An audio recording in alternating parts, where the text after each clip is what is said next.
In diverse zone della città di Sora sono partiti i lavori di rifacimento del manto stradale programmati dall'amministrazione comunale. 4 i cantieri che sono stati avviati in questi giorni. Lavori si stanno eseguendo nella zona incoronata, nella zona di San Giuliano, in via Edoardo Facchini e nei prossimi giorni partiranno anche i lavori in via Pantano.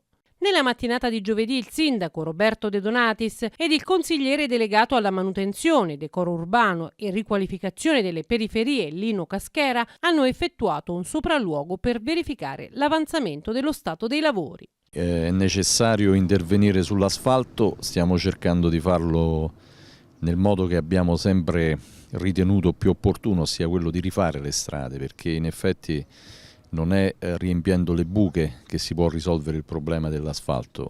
Abbiamo una situazione oggi qui in via Edoardo Facchini, emerge in modo chiaro che le strade che esistono su Sora molto spesso sono state realizzate in maniera del tutto inadeguata. Abbiamo uno spessore piccolissimo di asfalto e quindi è necessario intervenire in modo risolutivo, solamente attraverso il rifacimento delle strade e la ristrutturazione dell'intero pacchetto. Ecco, questo è un po' il senso di queste operazioni che abbiamo messo in campo e siamo fiduciosi che solo attraverso il rifacimento totale delle strade si possa risolvere il problema, che altrimenti diventa semplicemente un rincorrerlo continuamente senza trovare soluzioni definitive. I lavori di rifacimento delle strade, che vanno ad aggiungersi a quelli realizzati lo scorso anno in località San Giorgio, restituiranno alla città arterie funzionali e sicure, con un impegno di spesa di circa 250.000 euro. Abbiamo iniziato praticamente circa 10 giorni fa con via Incoronata,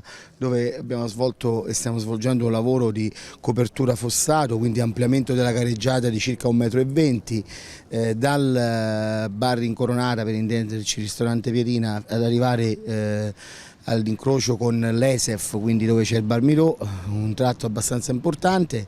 Seguirà un tratto di circa 470 metri in collaborazione con Acea, con rifacimento della rete idrica anche su via Schito per Incoronata. Diciamo lavori anche in collaborazione, perché abbiamo sentito tutte le aziende che lavorano sul sottosuolo con fibra, rete idrica e fognaria, ove era possibile farla. Diciamo lavori importanti che rimangono nel tempo. Poi qui appunto su via Edoardo Facchini, una zona molto popolosa e che aveva bisogno comunque di rifacimento, avete visto già. Abbiamo fatto via San Giuliano, che è terminata questa mattina, circa 700 metri di asfalto anche su via San Giuliano, e la prossima settimana asfalteremo anche via Pantano. Via Pantano, un altro tratto importante, per intenderci, dalla chiesa di San Ciro andando dentro verso Pantano. Stiamo appunto facendo questo lavoro con molta soddisfazione, perché sappiamo di farlo una volta per non rimetterci le mani, almeno per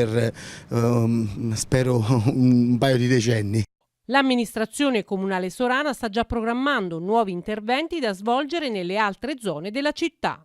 Dopo questi 4 interventi speriamo che entro giugno riusciamo a fare anche quelli in collaborazione con l'Astral, che interessano la strada di Compre Alte e via Regina Elena, e stiamo preparandoci appunto proprio in questa settimana per il bilancio, per programmare altre strade importanti e quindi garantire la viabilità sulla città e la sicurezza dei cittadini.